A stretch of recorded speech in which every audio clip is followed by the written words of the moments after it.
All right. Hey there. I'm All Day West, host of the Monday Night Jazz Odyssey from 10 p.m. to midnight on KUVO. And we're here in the Bonfils-Stanton Performance Studio at the Buell Public Media Center. Today's guest is one of the most exciting and forward-thinking voices of the modern jazz scene. Sasha Berliner is a vibraphonist, composer, and band leader whose music blends emotional depth, rhythmic fire, and a fearless sense of exploration.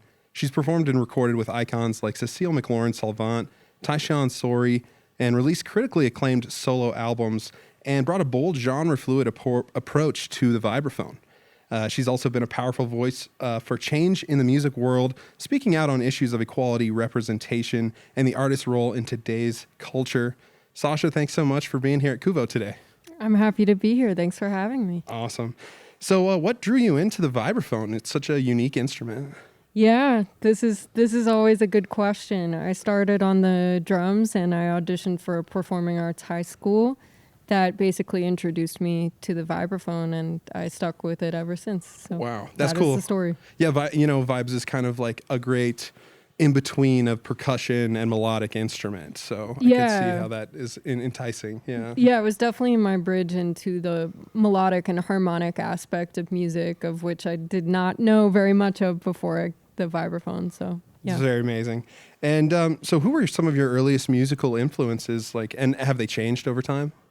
Yeah, it's definitely changed. I grew up with a lot of rock music. That's sort of what my parents bonded over, and part of what made them attracted to each other, and the music that I heard growing up as a kid. So anything from like Led Zeppelin to Radiohead to Frank Zappa, I heard that stuff a lot as a kid. My first vibraphone teacher was very influenced by Gary Burton, so that was the first vibraphonist that I ever heard and was really influenced by. But of course, I quickly came into Bobby Hutcherson's from California, and I really love his compositions, and he has a really fearless approach to the vibraphone, and his sense of improvisation and exploration is really amazing. I also got into Warren Wolf around that time, and was really inspired by him and Stefon Harris, who I got to study with a little bit later at the New School where I went to college. And yeah, and then I have a lot of influences outside of the instrument as well. I like a lot of modern jazz composers, like Billy Childs is a huge influence. Tyshawn Sorey for sure has influenced my compositions. I mean, I could get into it, of course, but that's a couple for now. So cool.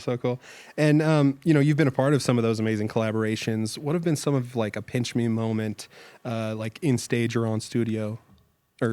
Yeah, I think probably one of the biggest first pinch me moments that I had was when the Tyshawn Sorey Sextet debuted at The Kitchen in New York City, which is a really amazing theater performing space. And we played for almost 3 hours straight. Wow. And it's something I still to this day can't really adequately explain in words, but I was 19 at the time when I did that show. Wow. And I was super intimidated, and I remember they accidentally brought a marimba instead of a vibraphone, but then they brought the vibraphone, they kept the marimba, so I played both on the gig, and that was really fun. And it was just very like transcendent, emotional. His music can be very dense and thought-provoking and also very sensitive. I think that's something that he really excels in. So just having that experience and the audience's reaction after we played for so long, it was really incredible. Awesome. Well, what's on your playlist nowadays? Anything surprising?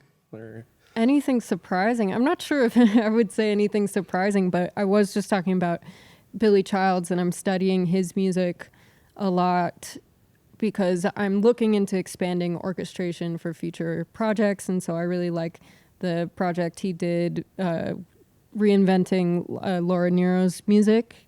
And I've also been checking out a lot of the Metropole Orchestra collaborations. I love the Lewis Cole one. That was really cool. Lewis Cole's also known as being from a band called Knower. That's also considered sort of modern jazz, hyper pop, electronic music, and I love their music too, but I loved the combination of his music with like strings and horn arrangements, and there's this arranger named Jules Buckley who did such a good job with the album. So those were like the two things I was most recently listening to. Cool, yeah. Well, you've spoken out on important issues in music before. So, like, what's something you think more young musicians should feel empowered to speak up about in the space? Oh man, that's a good question. I think anybody should just speak about what their truth is and what matters to them and their identity, and that they all sort of belong on jazz stages or music stages equally so, and that they shouldn't be apologetic for that or compromising about that. I guess that's what I would say. Love that. I love that. So yeah, you're juggling a lot, with touring and creating and being an advocate. And how do you, keep your head straight through all of it and, keep account of your mental health and, deal with burnout? Yeah, that's also a good question because it is something that I do struggle with from time to time. I moved from New York City to Los Angeles, and a huge reason for that, I started teaching at a university called UCI, University of California, Irvine. So that was part of a reason to move to California. But another thing was because of mental health and burnout. I think New York is a little more of a stressful living environment, even if you live in Brooklyn or Queens or somewhere more chill. There's something about commuting there and like bringing my vibraphone into Times Square to play a gig or something like that, and just lugging it up a giant like pre-war building in Brooklyn at 2 a.m. that I just was not a fan of. And I think moving to LA made a really big impact on my mental health, but definitely going outside and exercising. I'm big into cooking, so I usually cook if I'm feeling overwhelmed. It's a good outlet for me. And then I've also recently started picking up DJing. And to me, DJing is a lot like learning an audio interface like Logic or Ableton. And I think the process of going about it is less meticulous, maybe. Yes, you learn transitions and stuff like that, but it's more relaxed. It doesn't feel as high pressure for me. So that's usually like a nice thing to do to get me to like relax and chill out and have a good time. Explore those other outlets and stuff. That's awesome. Yeah. Well, Sasha, thank you so much for, sharing your time and your knowledge and energy with us today. Of course. It's been amazing having you talk about your journey and your creative process. And make sure you check out the new record, Fantôme. It's a beautiful, powerful listen and really shows where Sasha's voice is leading. So wishing you all the best on the road ahead. And, we'll be watching along with you. Thank you so much. You bet.